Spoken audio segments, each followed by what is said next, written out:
জীবনের স্বাধীনতা আসে নাই, গণতন্ত্র আসে নাই, রাষ্ট্র স্বাধীনতা আসে নাই, ধর্মের স্বাধীনতা আসে নাই। প্রতিটি পরিবর্তন আমাদেরকে খারাপ দিকে নিয়ে গেছে। আমরা চাই যে রাষ্ট্রের মালিক সব ধর্মের মানুষ এবং ধর্মের ভিত্তিতে মানুষকে বিচার না করে, মানুষকে মানুষ হিসাবে সাম্প্রদায়িক অ্যাঙ্গেলে বিচার না করে সব মানুষকে তার সমান ইজ্জত, মর্যাদা, স্বাধীনতা, নিরাপত্তা দিকে দিয়ে দিতে হবে, স্বীকার করতে হবে।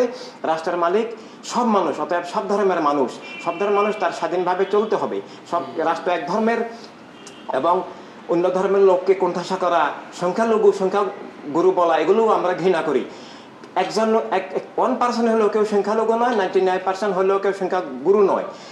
একজন হলেও তার যেমন অধিকার, বাকি সবার অধিকার একই অধিকার, সমান অধিকার, সমান মর্যাদা, সমান নিরাপত্তা, রাষ্ট্রের মালিক সব মানুষ।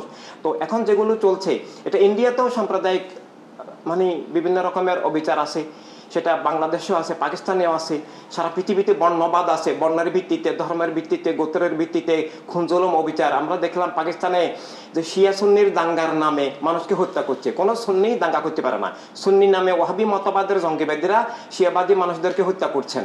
না, আমরা মনে করি যে সব মানুষের বাঁচার অধিকার আছে, যার যার বিশ্বাস নিয়ে বাঁচার অধিকার আছে।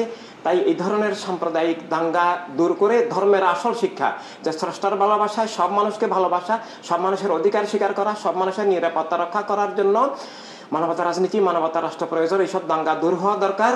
এবং এই যে একটা মানুষ যদি কোনো অপরাধও করে, তিনি যদি গ্রেপ্তার হন, তার সুবিচার পাওয়ার অধিকার আছে, তার জামিন পাওয়ার অধিকার আছে। এমনকি খুনের আসামিরও জামিন পাওয়ার অধিকার আছে।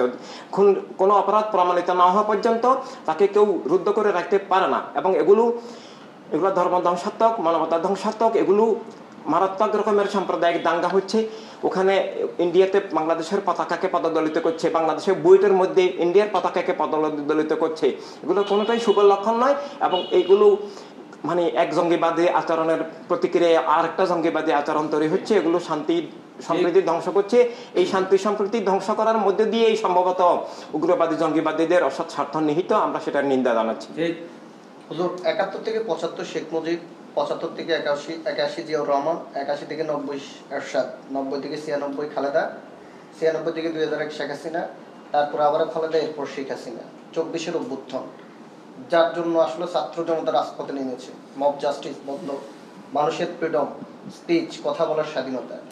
এখন আপনাকে যদি বলি যে এই 3.5 মাসে ইন্টারিম গভর্নমেন্টের সবকিছু মিলিয়ে আপনার মূল্যায়নটা কি?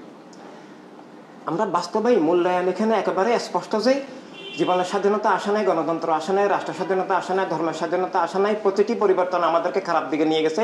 এমনকি আপনি বলেছেন 71 থেকে, এর আগেও যে ইন্ডিয়া বিভক্তি 47-এ ধর্মের নামে রাজনীতি, মুসলিম লীগের 1940 লাহোর প্রস্তাবের মাধ্যমে আমাদের ইন্ডিয়া আমরা সব মানুষ উপমহাদেশে ইন্ডিয়ার 20 লক্ষ বর্গ মাইলের নাগরিক ছিলাম। ইন্ডিয়া আমাদের রাষ্ট্র ছিল। কিন্তু হিন্দুর জন্য হিন্দুস্তান, তালেবানের জন্য পাকিস্তান, বৌদ্ধের জন্য বৌদ্ধস্তান, বার্মা বা শ্রীলঙ্কা, এসব বলে যে ধর্মের নামে বিভাজন, সাম্প্রদায়িক অপরাজনীতির মাধ্যমে পরস্পরকে শত্রু করে দেশ ভাঙ্গা, রাষ্ট্র ভাঙ্গা, আমরা এগুলো কোনোটাকেই স্বাধীনতা অধিকার মনে করি না।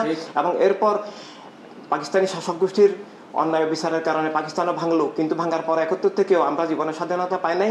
ধর্মের নামে ধর্মগ্রবাদের উত্থান দেখেছি এবং জাতীয়তাবাদী পাশবাদের উত্থান দেখেছি। আমরা বাকশালের মাধ্যমে অধিকার হরণ দেখেছি।